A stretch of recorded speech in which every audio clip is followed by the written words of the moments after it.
Hi guys, today I'm going to tell you about my AH-64E Apache helicopter.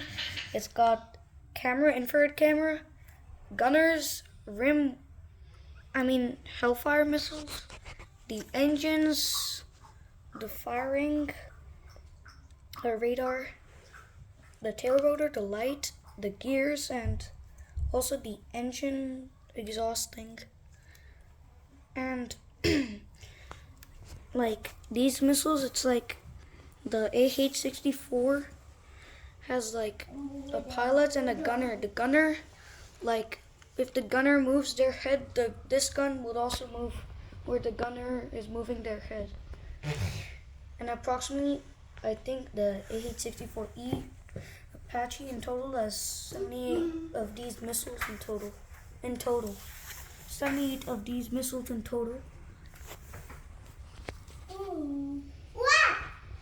And